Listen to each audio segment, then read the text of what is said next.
Do you have ways to cope for when you're feeling anxiety, depression, and just in a funk?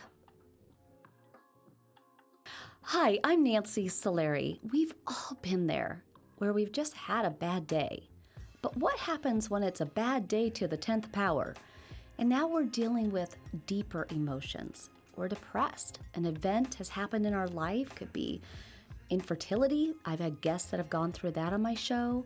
It could be addiction. That can just take you to the lowest of lows. It can be abuse. Somebody you think loves you and all of a sudden they're beating you up and lying to you. And so there's so many factors in our life that can bring us down, that can make us feel hopeless, that can have triggers in our life that bring us anxiety. This is really important that we find coping tools. Now, there have been times in my life where good old mac and cheese and Mountain Dew were right by my side, but I know that that was just a quick fix. I know it made me feel good in the moment, but it didn't get me beyond the bad time, beyond the trigger, beyond the hopeless feelings, the loneliness, right? You have to see yourself on the other side of that. You have to actually be able to visualize yourself happy again, smiling. Who are you with? What are you wearing? Watching yourself laughing almost like it's the future movie of your life, and you can't wait to fast forward. Really important to have that visual in mind and then work backwards. So if you want to get to that place of happy, what time, people, money may need you to invest in your life to get there? Let's break that down a bit, right? So when you consider time, sometimes we get out of funks in our life, depression times, quickly. Other times, not so much. You can't rush heartbreak. And anybody who says, just get over it, you know what? Then they're lying to themselves and they're lying to you. You have to process, you have to grieve, and that's not for everyone the same. Now, here's the thing. I do believe that you have to kind of put time parameters around how long you're going to let yourself grieve or stay in that place. It's okay to have a pity party for a day, maybe even a week, but don't let yourself cry over and over. In fact, have the biggest cry session you possibly can. Really get it out. And at some point, there's going to be this switch. You're going to be sick and tired of crying. And you're going to want to be lifted. You're going to want to be happy. And then when you hit that bottom, they call it a rock bottom, there's nowhere else to go but up. So that's time, right? But let's look at people. Maybe you need a therapist, somebody that has heard other stories, someone who can give you coping skills, someone who will really be a neutral party to listen to you.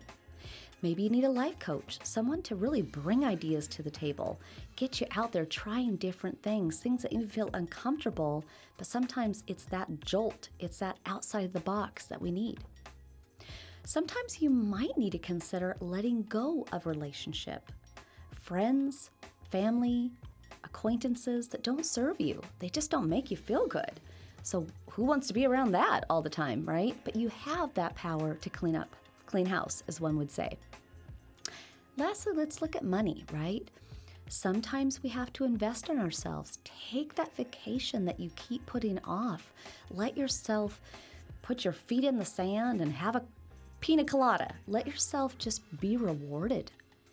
Maybe it's money investing in a fitness program, a trainer, a gym. Maybe it's money investing in school, learning. When you learn, the clouds part automatically because you have new avenues, new opportunities. I want to make sure that you check out the video in our description because it's all about getting past these doubts. Mental health is a really important topic, but a lot of times we doubt ourselves. We say things to ourselves in our mind or even out loud that don't serve us. One of my favorite affirmations is go away.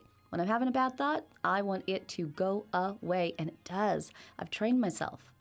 I want to make sure you ring that bell and subscribe to our channel because just like this video, we are all about bringing you tips and inspiration. And truly, I love being the host of the Living Full Out show. And my guests, my inspirational guests on that show have taught me a lot about being resilient and a lot about how they got over mental health hurdles in their life, how they squashed depression, how they seeked therapy and even medication when needed. So don't be afraid to raise your hand and say, I need help. Be more afraid if you don't, and think about how much time you're going to lose to this funky space in your life. I'll be there beside you every step of the way as you live full out.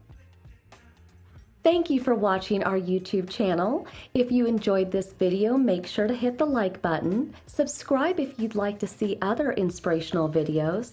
Make sure to ring that bell. Also, connect with us on other social media sites and comment back if you'd like to share what type of videos you want us to create. Here's to you living your life full out.